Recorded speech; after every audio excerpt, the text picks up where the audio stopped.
Vamos a comprobar si se trata o no de una ecuación diferencial exacta. Para eso vamos a nombrar como m al coeficiente de la diferencial de x y n, en este caso, a el coeficiente de la diferencial de y. Es decir, yo he llamado m a la expresión x por la tangente de x y hemos llamado n a la expresión menos y por el coseno de x.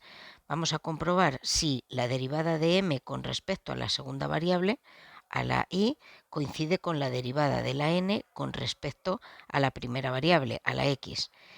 La derivada de m con respecto a la y vale 0, porque no contiene a la variable y, y la derivada de n con respecto a la x sí que contiene a la x menos y, es una constante, y la derivada del coseno de x es menos seno de x. No coincide con el resultado calculado anteriormente, entonces no se trata de una ecuación diferencial exacta. Vamos a buscar si es posible encontrar alguno de los factores de integración. Voy a restar la derivada de m con respecto a la y menos la derivada de n con respecto a la x y lo voy a dividir entre n o entre m para ver si me queda en función de una única variable, la x o la y. En este caso, la resta sería, como esta derivada es positiva, y por el seno de x, me quedaría 0 menos y seno de x dividido entre el valor de la n, que es menos y coseno de x. En este caso, los factores y se anulan y me quedaría que esto es igual a la tangente de x. Una expresión que solo es función de la x, ha desaparecido la y, por lo tanto vamos a tener un factor de integración fácilmente calculable de la forma e elevado a la integral de tangente de x diferencial de x.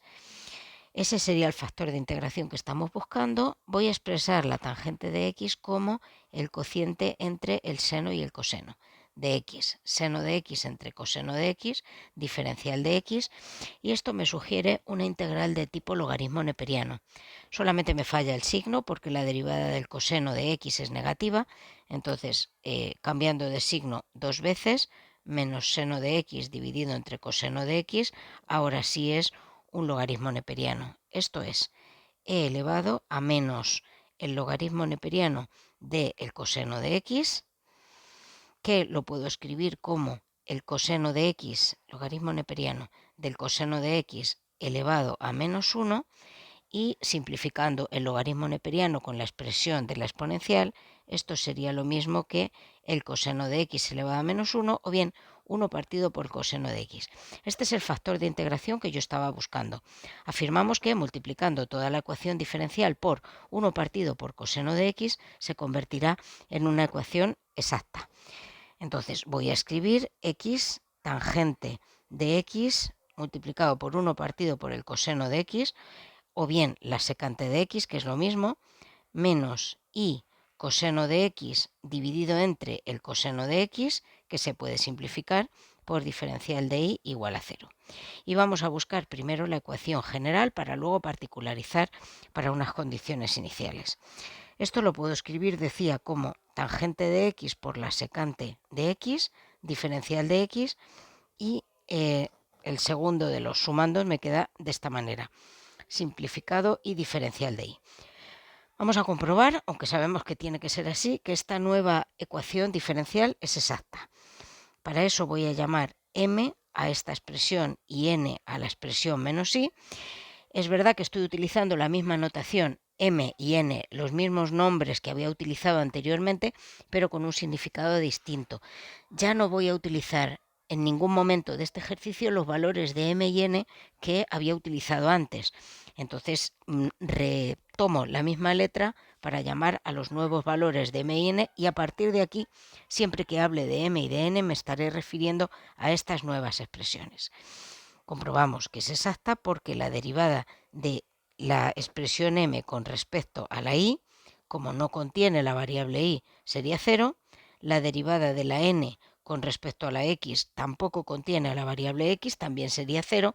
Por lo tanto, esas derivadas son iguales y la función es una ecuación exacta, una ecuación diferencial exacta.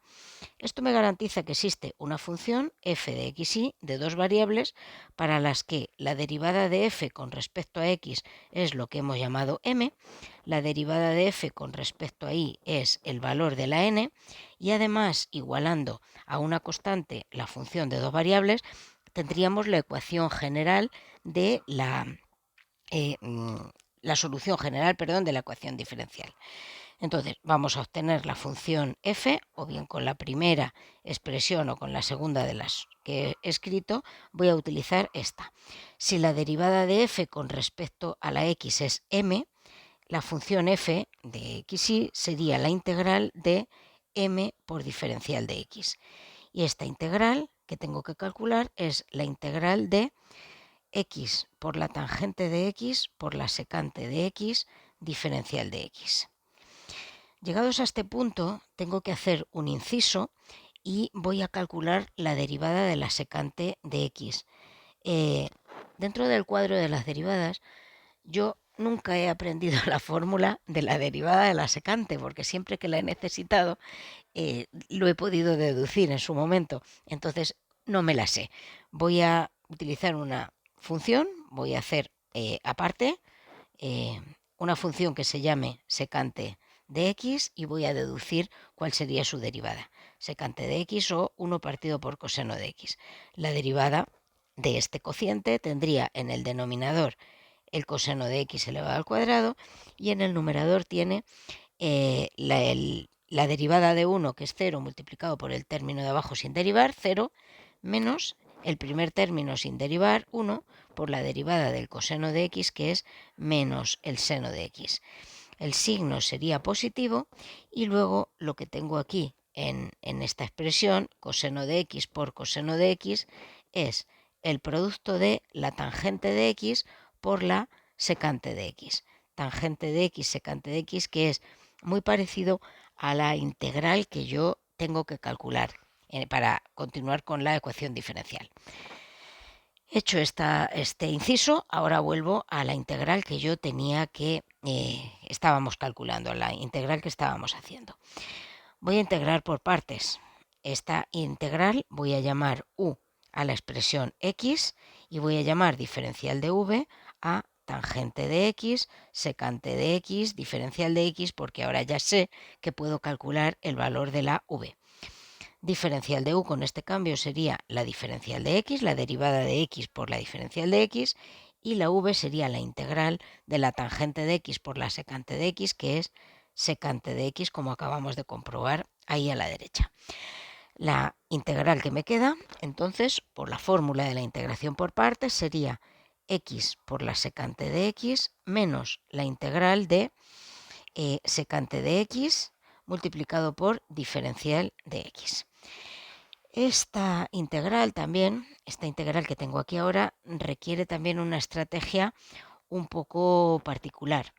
La integral de la secante no puedo calcularla directamente, no se parece a las integrales inmediatas, pero si yo multiplico a esa expresión por, no es seno, perdón, es secante. Secante de x, si yo la multiplico por la expresión tangente de x más secante de x, la divido también, tangente de x más secante de x, para que no varíe, lo que me quedaría en este caso sería, quitando el paréntesis que hay en el numerador, secante de x por tangente de x, es decir, la derivada de la secante, más secante cuadrado de x, que esa sí que la reconozco como la derivada de la tangente, y el denominador le voy a dejar igual.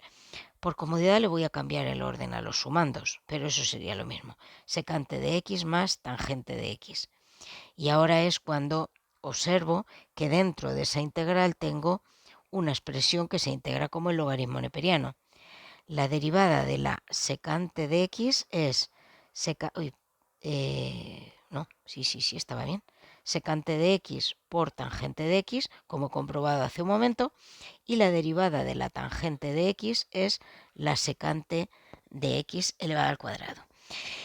Por lo tanto, el numerador es la derivada del denominador y lo que me queda entonces es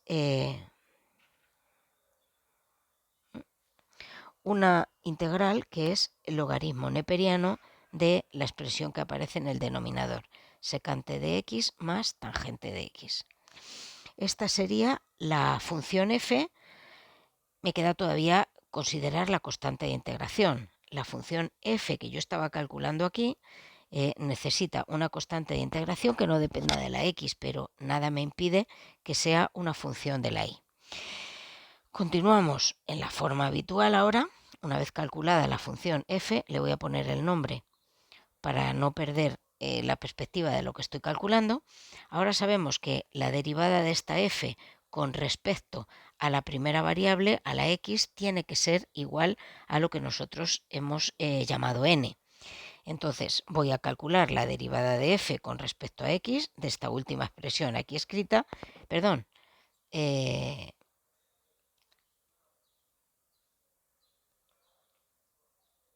¿Sí? No, era con respecto a la y. Aquí es donde me estaba confundiendo ahora. La derivada de la f con respecto a la y es lo que nosotros hemos llamado n. En los dos primeros sumandos de esta expresión no aparece la y, por lo tanto la derivada sería 0 en ambos casos, es una constante, y simplemente me quedaría la derivada de la función phi de y, me quedaría la phi' de y. Y esto afirmamos que tiene que ser igual al valor de la n. Para nosotros la n era menos i. Esto tiene que ser igual a menos i, y ahora integrando de nuevo puedo calcular el valor de phi de i. Phi sería la integral de menos i por diferencial de i. Esto es menos i cuadrado partido por 2 más una constante de integración, que sí que es un número en este caso. Ahora la función f, entonces, que yo tenía que calcular, me queda x secante de x menos logaritmo neperiano de la secante de x más la tangente de x más la función phi de i, que era menos i elevado al cuadrado partido por 2 más una constante. Igualando esto ahora a una constante genérica, tengo la fórmula de la solución general de la ecuación. Como la suma de constantes sigue siendo una constante, logaritmo neperiano de la secante de x más la tangente de x menos i cuadrado partido por 2 es igual a otra constante genérica que se va a llamar d. Volviendo al enunciado, no se me pedía solamente calcular la solución general, sino una solución particular para las condiciones iniciales y de 0 igual a 2. Entonces, ahora, sabiendo que cuando la x vale 0 y la y vale 2, eso me va a permitir calcular el valor de la constante d. Sustituyo la x por 0, 0 multiplicado por la secante de 0. La secante de 0 es la inversa del coseno y el coseno de 0 vale 1. Es decir, que aquí no hay ningún tipo de indeterminación ni de valor extraño, que no estamos calculando el coseno la secante de un ángulo del que no esté definida dentro de los números reales, menos el logaritmo neperiano de la secante de 0, que es 1, más la tangente de 0, en este caso esta sí que vale 0, menos 2 elevado al cuadrado partido por 2, este es el valor de la constante que nosotros teníamos. Esto es 0 multiplicado por 1, el logaritmo neperiano de 1 más 0, el logaritmo neperiano de 1 es 0, menos 4 dividido entre 2 es d, y de ahí deducimos que la constante de integración vale menos 2. Por lo tanto, la solución particular que estábamos buscando, volviendo a la solución general y sustituyendo la constante por el valor calculado, me quedaría tangente de x menos i cuadrado partido por 2 igual a menos 2.